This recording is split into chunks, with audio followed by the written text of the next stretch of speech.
today's topic is 3.2 graphing quadratic functions. So in the previous lesson, we identified key attributes from equations, and so now we're going to take those key attributes and graph them, okay? So the first kind of equation that we can have is an equation in standard form. So the first two examples are in standard form, and then the next two examples are in vertex form, okay? So remember, standard form is y equals ax squared plus bx plus c. A is the number in front of x squared, b is the number in front of x, and then c is the number by itself. So the first thing we need to do in order to graph this equation is we need to find the axis of symmetry so I can find the vertex, because that's going to be my middle point. And we know the axis of symmetry is the middle line, and we know axis of symmetry is negative b over 2a. So here's my b, so that's going to be a negative 4 over 2a, in this case is 1, since there's no number that I can put a 1. So negative 4 on top, 2 times 1 is 2, negative 4 divided by 2 is negative 2. So my axis of symmetry is negative 2.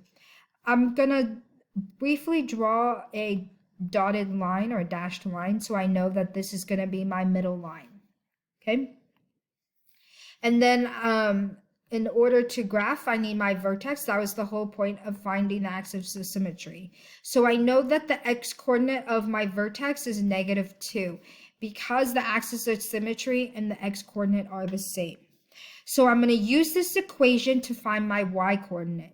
So I'm just going to plug in negative 2 in for x. So I have negative 2 squared plus 4 times negative 2 plus 3. Negative 2 squared is 4. 4 times negative 2 is negative 8 plus 3. 4 minus 8 is negative 4 plus 3 is negative 1. So my vertex is at negative 2, negative 1. Okay.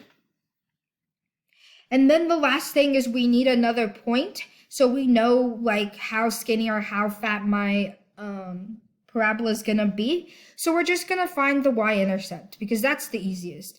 And we know that the y-intercept in this case is our c value. And we know the c is positive 3. So I'm going to write it as the point 0, 3. So there we go. Okay. So when I graph it, I know my parabola is going to look something like this. Okay. This is the right side of the graph.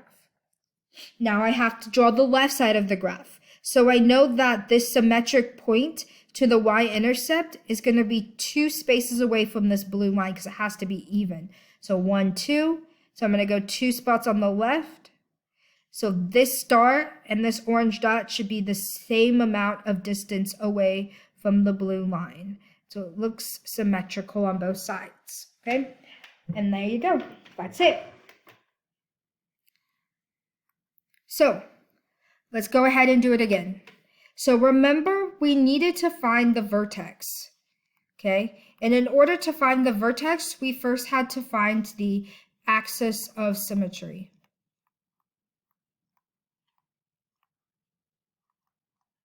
And my axis of symmetry is negative b over 2a. So negative b over 2a. So we have negative b, which is 4, just so happens to be the same number. 2a is negative 2. So I know negative 4 in the numerator. 2 times negative 2 is negative 4 in the denominator. Negative 4 divided by negative 4 is a positive 1. So I know that the x-coordinate of my vertex is positive 1. Okay, so I know that my axis of symmetry is somewhere on this line. Okay. So now I need to know what is the y-coordinate for my vertex. So I'm going to plug 1 into my equation. So I have negative 2 times 1 squared plus 4 times 1 minus 5. Okay. PEMDAS says exponents first. 1 squared is 1 times negative 2 plus 4 times 1, which is 4, minus 5. Negative 2 times 1 is negative 2, plus 4 minus 5. Negative 2 plus 4 is 2, minus 5 is negative 3. So my vertex is at 1, negative 3. And then I need to find my y-intercept. And this is my y-intercept, which is negative 5. So when I draw my parabola,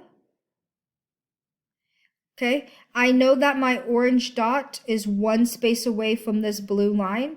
So I have to go one space on the other side and connect it. Well, kind of connect it. Oops, sorry. I don't need to save it. Okay, and that's it for standard form. So now let's go ahead and look at vertex form. Okay, vertex form is a little, maybe a little easier. I'm not really sure.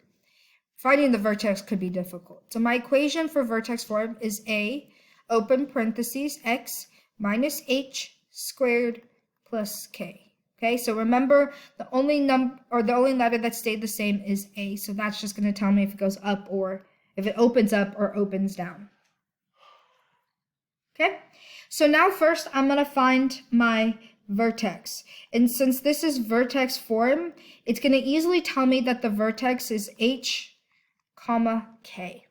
Okay, so remember that there's this minus in front of h. So we already have this minus in front of h. So this case, my h is just this number, which is 4. And then my k is 2. So my vertex is going to be at 4, comma 2. Okay, so this is my vertex. Okay, and now we have to find my y-intercept, okay? And my y-intercept is usually c, but in this case we don't have a c, so I have to plug in 0 into this equation to find my y-intercept. So instead of x, I'm going to plug in 0 to find the y-intercept. So 0 minus 4 squared plus 2. 0 minus 4 is minus 4 squared plus 2. So minus 4 squared is 16 plus 2, which is 18. So I know that the y-intercept is 18, and I'm just going to estimate it that it's somewhere up here. I'm going to connect the dots. And so since this is 4 spaces away from my axis of symmetry, I'm going to go 1, 2, 3, guesstimate about 4 spaces on the other side, and then connect it. Well, try to connect it, make it as nice as possible. Oop, that's got even worse. So something like that, okay? So let's do it again, okay? We first have to find our vertex, and I know that my vertex is h, comma, k. Here's h, because there's a negative there, so it's just this number 1. And then my k is minus 3. So it's 1 minus 3. Okay? If this is confusing for you, just note that this is a minus. So when you pull it out, it's going to be a positive 1 instead of a minus 1. Okay? And then k just stays the same side. So this is minus 3, it was a plus 2 here, so it's plus 2 there. Okay? So now let's go ahead and find my y-intercept. In order to find the y-intercept, I have to plug into the equation x equals 0. So I have negative 2, open parentheses, 0 minus 1 squared minus 3. We know that 0 minus 1 is minus 1 squared minus 3. We have to do exponents first, so 1 squared is 1, times negative 2 minus 3.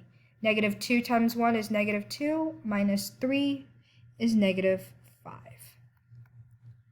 Okay, so when I draw my graph, it is 1 space away from the middle, so I have to go 1 on the other side. So when you connect the dots like that, and do the best you can on the computer. If you're doing it by hand, it's probably a little easier. Okay, and that's it. So make sure you go ahead and take a picture of your notes and then submit them on the next assignment.